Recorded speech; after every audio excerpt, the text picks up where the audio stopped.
Hi guys, burnout dito ngayon sa amin. So yan lang yung ilaw na natitira.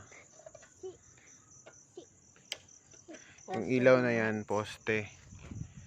Yan o, burnout, buong barangay.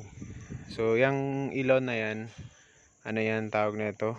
Solar. Kaya galing talaga pag may solar, ano? Unlimited source. Di ba? Realization, kailangan mo talaga maglagay ng unlimited source. Yes. Para mamatay na lahat, yung ilaw mo nandyan pa rin.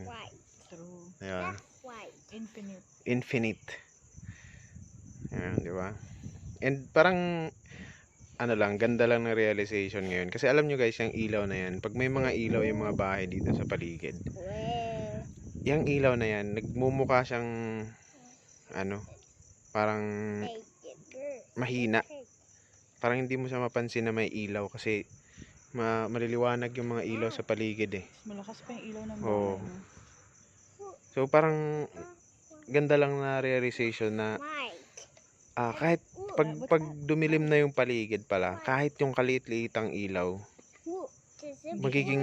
magiging maliwanag, magiging yun yung pinakamaliwanag na ilaw, no? Napakaganda.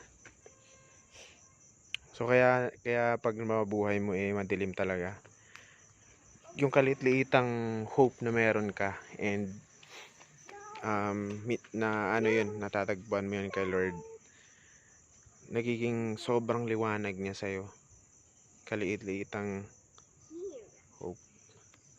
Kaya gaya nitong solar na to, unlimited yung source niya. Buong gabi na yan siya nakailaw.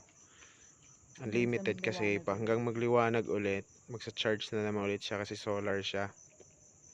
Sa buhay natin, kailangan natin ng unlimited source guys. Huwag tayong mag-rely dun sa mga bagay na anytime pwede mawala. So, bahay mo, buhay mo, pamilya mo, kaibigan mo, posisyon mo, pera mo, lahat yun guys, nawawala yun anytime, hindi mo makukontrol yun. Pero, sa dulo, no? kung ilalagay mo yung source mo sa Diyos natin na infinite, hindi natatapos, hindi nauubos, walang hanggan yung existence niya guys, ganun din yung magiging pag-asa mo sa buhay, ganun din yung magiging ilaw mo sa buhay. Hindi siya natatapos.